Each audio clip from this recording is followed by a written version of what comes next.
Final ম্যাচে আম্পায়ারের এমন সিদ্ধান্ত মেনে নেওয়ার মতো নয়।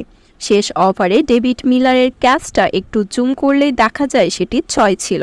সূর্যকুমারের পা বাউন্ডারি লাইনে স্পর্শ করেছিল, তবে আম্পায়াররা সেটিকে আউট ঘোষণা করতেই সঠিক অ্যাঙ্গেল থেকে ভিডিও ফুটেজ দেখা যায়নি।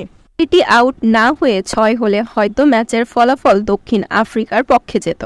এবার ভারতের বিপক্ষে এই কেমন অভিযোগ আনল সাবেক ক্রিকেটার এবি ডিভিলিয়ার্স। প্রথমবার ফাইনালে উঠে বিশ্বকাপটা প্রায় নিজেদের করে ফেলেছিল দক্ষিণ আফ্রিকা। শেষের 30 বল থেকে 32 রান করতে না পেরে হলো না সেই স্বপ্ন পূরণ।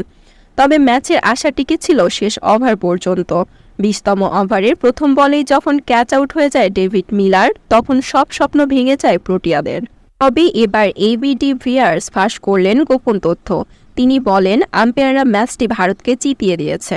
শেষ ওভারে মিলার যখন উড়িয়ে মারল, তখন একেবারে বাউন্ডারি লাইনে গিয়ে ক্যাচটা ধরে নেন সূর্যকুমার। ম্যাচটা যখন থার্ড আম্পায়ার চেক করছিল, তখনই আমার সন্দেহ হয়েছে। তারা এমন অ্যাঙ্গেল থেকে দেখাচ্ছিল যাতে স্পষ্ট বোঝা যাচ্ছিল না সূর্যকুমারের পা বাউন্ডারি লাইন স্পর্শ করেছে কিনা। ফুটেজটি আমি জুম করে দেখেছি, এটি স্পষ্ট নট আউট এবং 6 হওয়ার কথা ছিল, কারণ ফিল্ডারের পা বাউন্ডারি লাইনে স্পর্শ করেছে।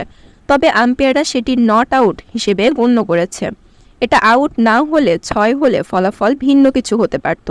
একটি ভুল সিদ্ধান্ত আমাদের বিশ্বকাপ থেকে বঞ্চিত করল। ভারতের সাথে ম্যাচ হলে এরকম কিছুই হবে আগেই অনুমান করে রেখেছিলাম। আম্পায়ার সবসময় ভারতের পক্ষেই কথা বলে। দর্শক, এটি আউট ছিল নাকি 6, আপনাদের কি মনে হয় সেটা অবশ্যই কমেন্ট করে জানাতে ভুলবেন না।